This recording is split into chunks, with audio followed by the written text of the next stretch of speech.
حضرت شیخ ساڑی شیرازی چھوٹی عمر کے تھے کہ ایک دفعہ اپنے والد صاحب کے ہمراہ عید کی نماز کے لیے جا رہے تھے کہ لوگوں کی بہت بھیڑ تھی۔ اس لیے والد نے انہیں نصیحت کی کہ دیکھو بیٹا، میری انگلی نہ چھوڑنا ورنہ رش اور بھیڑ میں گم ہو جاؤ گے۔ لیکن راستے میں ننھے سعدی نے والد کی انگلی چھوڑ دی اور کھیل کود میں مشغول ہو گئے۔ جیسا کہ بچوں کی عادت ہوتی ہے، کھیل سے فارغ ہو کر جب والد کو قریب نہ دیکھا تو مارے خوف کے رونے لگے۔ اتنے میں والد بھی انہیں ڈھونڈتے ڈھونڈتے وہاں آ گئے۔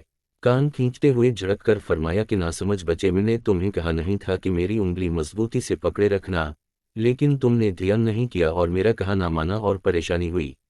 بڑی عمر میں حضرت سعدی لوگوں کو یہ آبخالہ واقعہ سنا کر فرمایا کرتے تھے کہ اگر تم دنیا کی بھیڑ میں گم ہونا نہیں چاہتے تو کسی نیک بندے کا دامن تھام لو، ورنہ پریشانی میں ٹھوکریں کھاتے پھروگے۔ جو بزرگوں کا دامن چھوڑ دیتا ہے وہ یوں ہی بھٹکتا رہتا ہے۔ سینئین دال یہ اپنا واقعہ یوں بیان فرماتے تھے کہ ایک دفعہ میرے پاؤں میں جوتا نہ تھا اور جیب میں کوئی پیسہ بھی نہ تھا کہ اس سے جوتا خرید سکوں۔ ننگے پاؤں جا رہا تھا اور دل ہی دل میں کہہ رہا تھا کہ خدا نے میرے نصیب کتنے خراب بنائے ہیں۔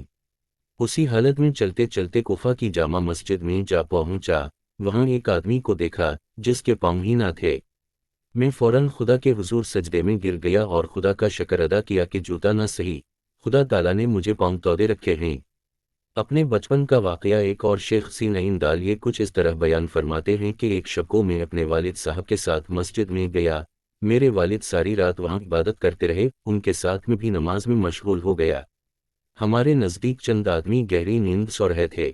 میں نے والد صاحب سے کہا کہ یہ لوگ ایسے سو رہے ہیں جیسے مر گئے ہوں۔ کسی نے نماز پڑھی اور نہ دعا کی۔ والد نے کہا بیٹے، اگر تو بھی نوافل نہ پڑھتا، باقی ذکر نہ کرتا اور ان لوگوں کی طرح سو جاتا تو اس سے بہتر ہوتا کہ تو ان کی برائی بیان کر رہا ہے، یعنی غیبت کر رہا ہے وغیرہ۔ کتاب بوسٹن میں شیخ ساڑی نے ایک حکایت لکھی ہے کہ ایک مرتبہ کسی شہزادے کا قیمتی لال گم ہو گیا۔ شب کے وقت کسی جگہ گر گیا۔ اس نے حکم دیا کہ اس مقام کی تمام کنکریاں اٹھا کر جمع کریں۔ اس کا سبب پوچھا تو شہزادے نے کہا کہ اگر جھنک کر کنکریاں جمع کی جائیں تو ممکن ہے کہ لال ان میں نہ آئے، اور جب ساری کنکریاں اٹھائی جائیں گی تو ان میں لال ضرور آئے گا۔ لوگوں نے شہزادے کے حکم پر عمل کیا تو لال مل گیا۔ کسی نے اس حکایت کا ترجمہ خوب کیا ہے: اے خواجہ چا پرسی از شب قدر نشانی، ہر شب شب قدر رست اگر قدر بدانی۔ ترجمہ: اے خواجہ تو شب قدر کی کیا نشانی پوچھتا ہے؟ اگر تو قدردان ہے تو ہر رات شب قدر ہے۔ درحقیقت شیخ ساڑی کے یہ چھوٹے چھوٹے واقعات اپنے اندر اخلاقی تربیت کا بہت بڑا خزانہ رکھتے ہیں۔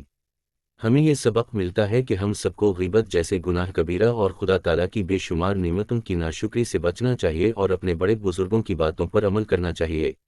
یہ مشہور بات ہے کہ بزرگوں کی مان کر چلنے میں کامیابی ہے۔ دنیا میں ہزاروں مثالیں موجود ہیں کہ جنہوں نے اپنے بزرگوں کی باتوں پر عمل کیا، دونوں جہان کی انہیں سرخروئی نصیب ہوئی۔